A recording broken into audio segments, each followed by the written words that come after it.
एक गांव में जगन नाम का एक भिखारी अपनी लड़की गौरी के साथ रहा करता था।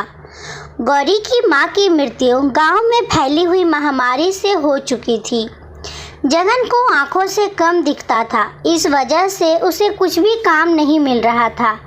आखिर वो मजबूरी में पेट भरने के लिए गौरी को अपने साथ भीख मांगने गांव में लेके जाता था।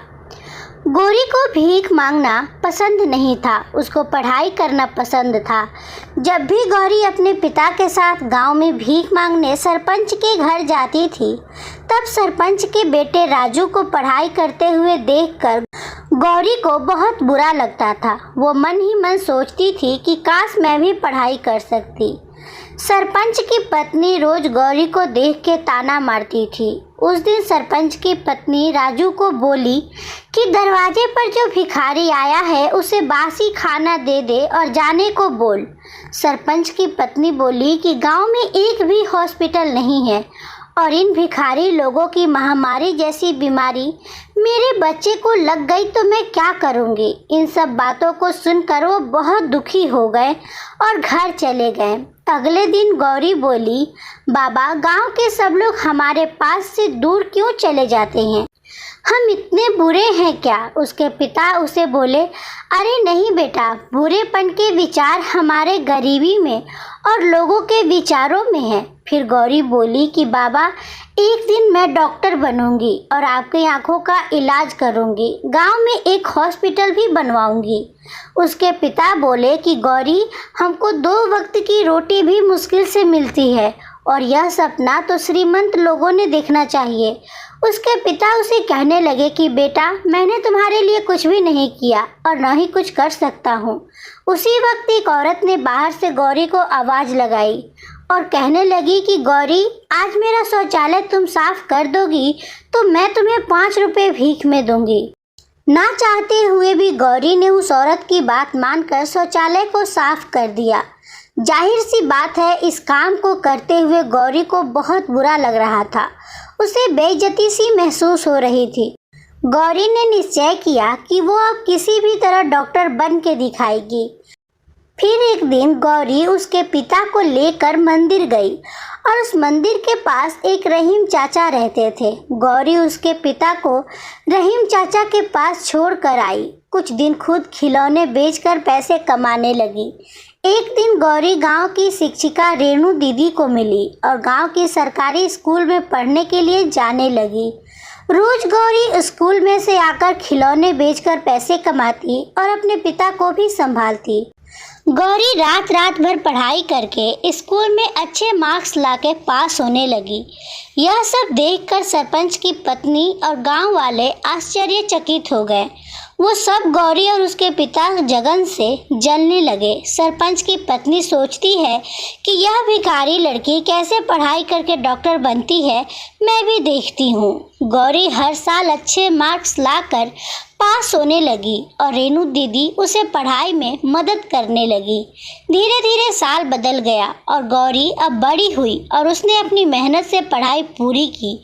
आगे डॉक्टर का शिक्षण और आगे कॉलेज में एडमिशन लेने के लिए उसने एग्ज़ाम दिए और उस एग्ज़ाम में गौरी टॉपर बनी। उसकी सफलता से रेणु दीदी और उसके पिता बहुत खुश हो गए। गौरी उसके पिता को बोली, बाबा, मुझे स्कॉलरशिप मिली है। पर गौरी को आगे की पढ़ाई के लिए दूसरे शहर में जाना पड़ रहा था। गौरी उदास हो गई। रेणु दीदी उसे कहने लगी कि गौरी, तू टेंशन मत ले, मैं इधर सब संभाल लूँगी, तू शहर जाकर डॉक्टर बनकर वापस आ। रेणु दीदी ने बाप की जिम्मेदारी ले ली, इसलिए वो निश्चित होकर पढ़ाई करने के लिए चली गई। बहुत समय बीत गया पर गौरी की कुछ खबर नहीं आई। कुछ साल बाद गांव में फिर से महामारी की समस्या आई। कई गांव वालों के साथ गौरी के पिता और सरपंच का लड़का राजू भी महामारी के चपेट में आ गए और शहर जाकर हॉस्पिटल में भर्ती हुए। पर कई दिनों से वहां डॉक्टर ही नहीं आए थे। सब उदास होकर भगवान से प्रार्थना करने लगे। अचानक एक नर्स उधर से आई और बोली,